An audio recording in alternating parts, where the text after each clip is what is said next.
the way it goes. I guess. Baby, you send me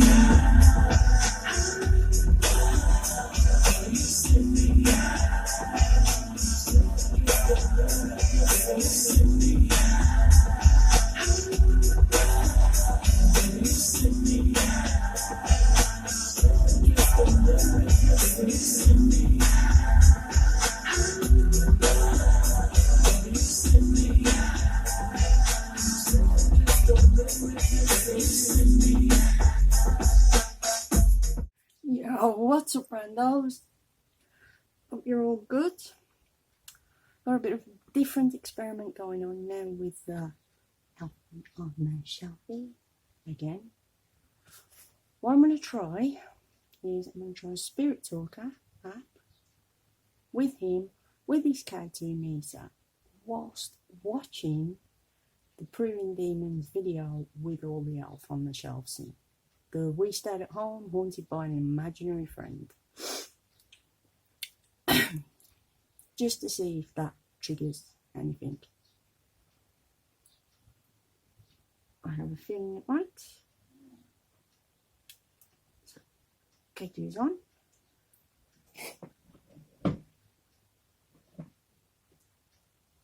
And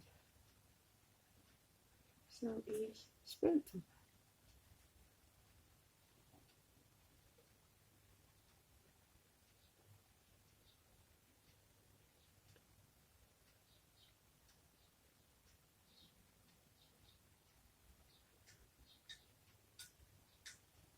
Okay. And here we go then. Like a little boy who looks like him in front of me. She would be at the end of her cot, at the opposite end to the head end where I was sleeping, laughing and giggling. I think he sat there, not now. He was just there.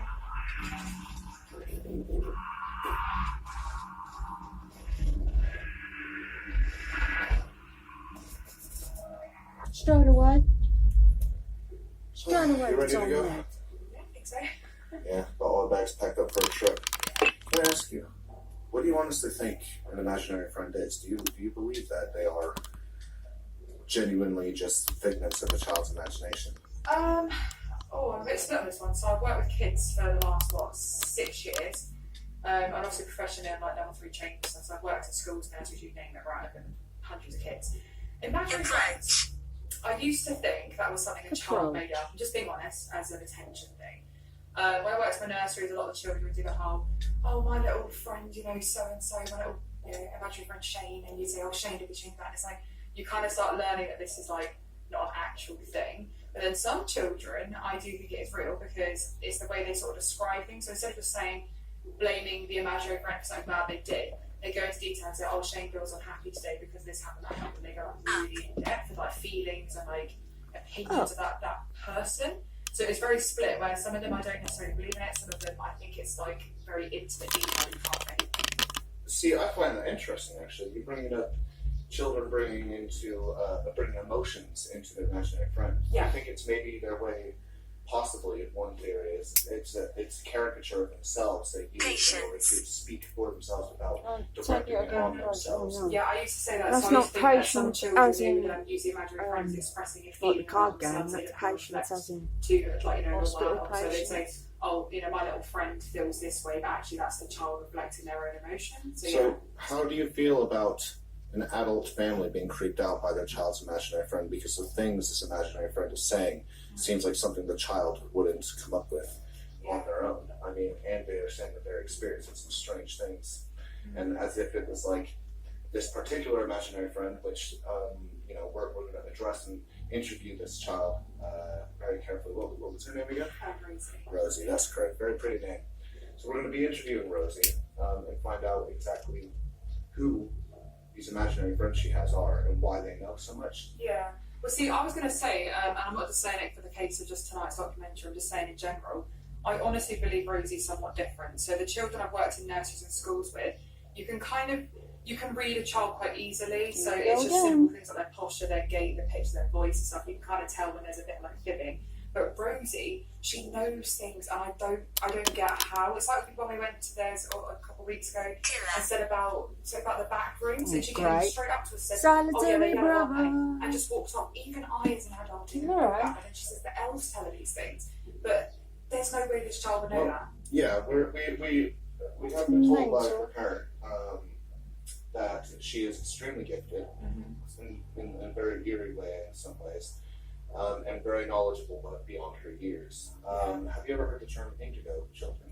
I've only heard it once or twice, and it's actually wiki, but I don't know the full extent of what it means. Okay, so an indigo child is basically a very, very spiritual child. Not necessarily that they are spiritual within their own beliefs. I've never had this much fucking fucking action. In a action. way that is supernatural. Okay. Tell you what, Last week I made £608. This is Summer, and she is now able to generate money online through her phone Really? since I introduced her to my system. The screenshots scrolling across your screen now, Really? they're just more examples of other Oh, people this who is have Summer, helped make it get similar stop. results. In fact, there's over 3,000 people making use of this exact way of making money. These guys are able to see results because there's no business to build, nothing to study, and they You're gonna definitely have to don't do have better to than find some random product to sell online. Instead, they literally implement a system that I've built over the last 5 years. If you want to check it out and see how this can work for you, then I've created What's a a short wonderful video space? that explains. there's really only one way to find out, because I've never had an Well, there imaginary we friend, go. I'm going to be honest with you. So the only way we're going to find out is by staying the entire weekend with this family. Yeah. Interviewing Belittling. extensively. Obviously, I will be very careful how I do it. Of I will be very course. I'm respectful sorry, of I child's don't mean beliefs to make and you only feel ask belittled. pertinent questions Yeah. in order to get an That's answer that focusing will make on more itself, sense to me yeah. after she goes to bed. Obviously, because her parents believe that this could be a spiritual entity, Yeah. we will go to the house while she's in bed and see if we can make contact with her imaginary friend. She's got 71 now because she got 2 on the weekend and she called Katie and Andrew, which is kind of cute. But yeah, she's got 71 elves, all with different personalities, different names, It's like different traits, Blackpool different everything. Illuminations, isn't it? Lucy was telling us that she brings them to school, but she mixes it up because she feels she really needs them to have their own little feelings. I think that's Tonight. amazing. Yeah. And she's got such a big heart. She's so loving, and she wants to What's obviously share Yeah. the kindness with them all. But Cookie is definitely the one tonight you want to ask. That's a secret. insane. Okay, well, I will, before I even figure out how I'm going to execute this paranormal investigation, Fuck all happened I last will night. first Most conduct houses an is interview that with her mom, with Rosie So herself, what's your name? get as many answers to my questions as possible, and we'll just have to play it by ear. I've never investigated I an want to imaginary know friend your before. name. And I, to be honest with you, I don't think many have. I mean, other than actual psychiatrists and psychologists who delve into this stuff, this is like taking that scientific aspect, but in a different realm, into the paranormal science. Yeah. So yeah, tell you what, this is what we'll call a parapsychology documentary. Let's make our way down there. We got a couple hours till we get to Somerset. I want to say with this one, I actually really do believe Rosie. I do believe her. Other children said it, and I've babysat with them or whatever, and just sort of think, oh, are you sure? But Rosie, there's like very unique. So about you her. here? Yeah, I can't put my finger on it, but I'm Natalie. excited. All right, well, time to That's go. interesting. Right, I believe we are just about there. A really nice neighborhood. It's way out in the sticks, though. Yeah. We are literally in the middle of bloody nowhere. I asked for a name. Yeah, It's a there's some natural- massive houses out here. And I think it's down there, isn't it? Yeah.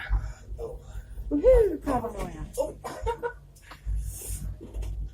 okay. Flashing again. Really? Let's go. Hello. He's going back to fucking blazers. And there's our indigo child right there. Okay. Pretty.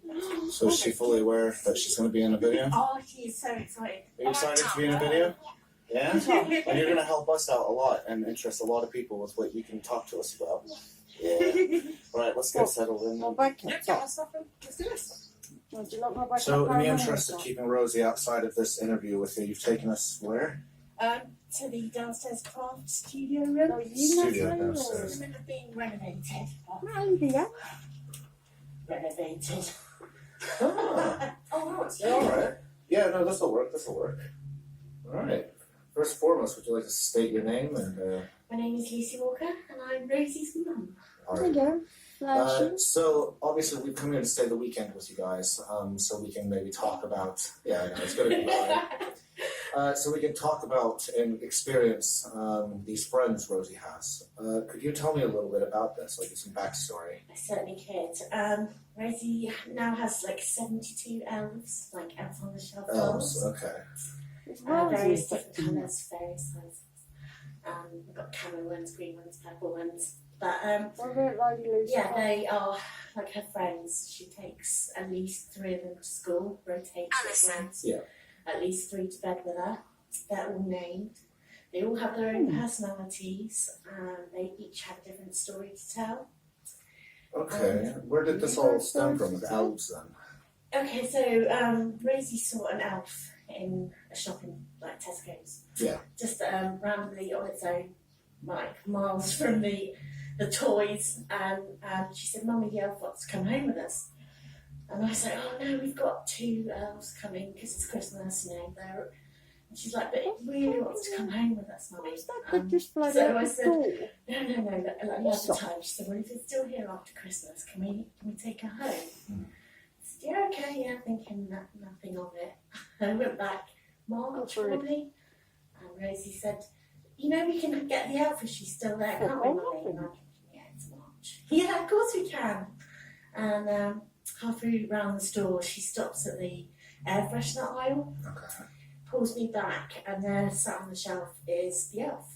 The same one from Christmas. Oh, Alison. It's like Apparently so, Alice yeah. And she managed to find it months She later. took her straight to it. It was called Apple, as it turns out, apple pie. Okay. So I said, she said, "We can take her now, can't we, Mummy?" I said, "Yes, we can." And yeah, we got her home, and she turned to Nanny and said, Apple. "Oh, she's so pleased to be home, Nanny." Nanny's like, But yeah, it all started from there. We went a few weeks later, and she spotted another elf, and I was like, no, there's no way. And she said, "No, it's all right, Mummy. Like, she's going home with someone else, or he's going home with someone else." Oh. And 2 minutes later, he's been carried out the shop by 2 girls. Wow.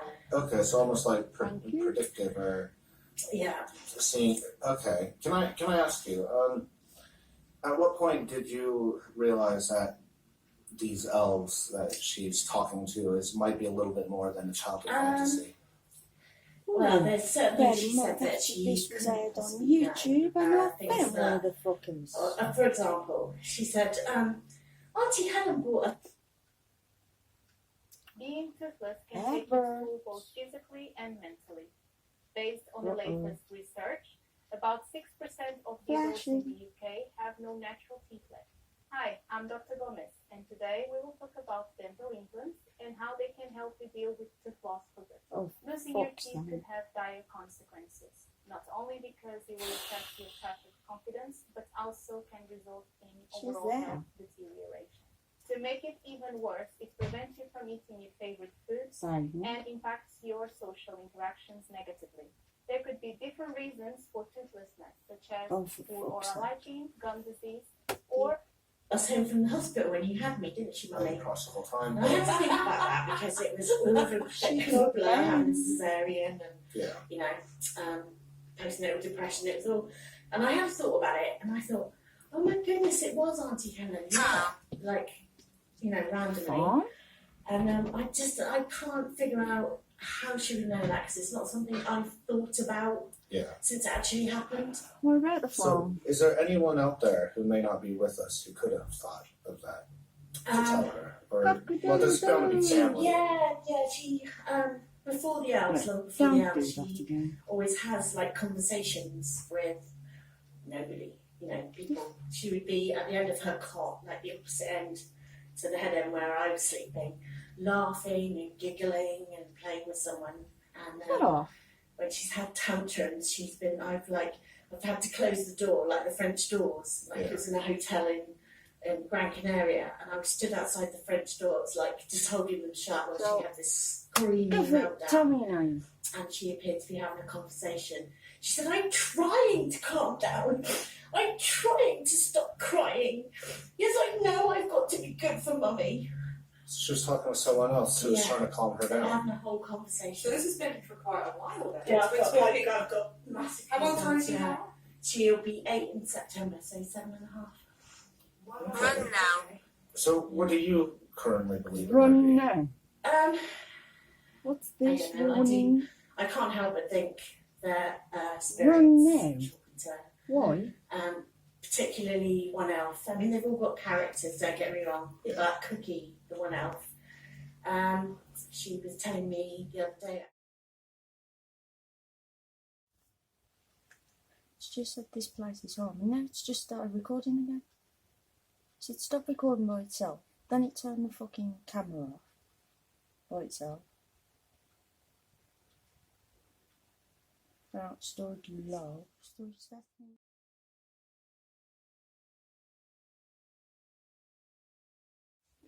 Well, I could stay away from this guy. It's 2:22 exactly. And I want to see if that K2 meter is still flashing when nothing's on. I think I'm getting addicted. Yeah, it's enough sunshine. Getting over it. I'm becoming obsessed. I know.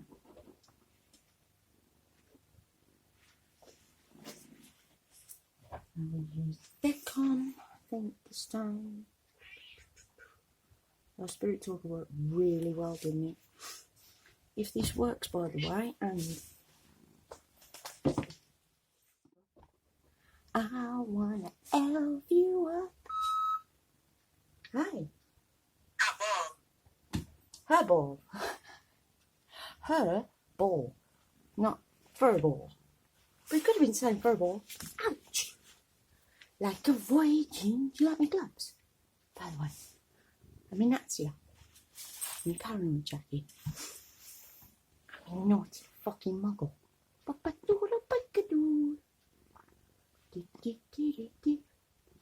Yeah, I just realised who that elf reminds me of. A bit.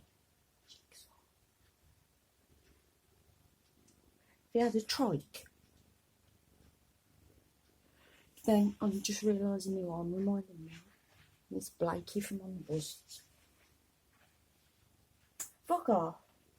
I swear he's just, I'm seeing things. We don't need to put him on. Yep. Is that the point? That's the point. Huh?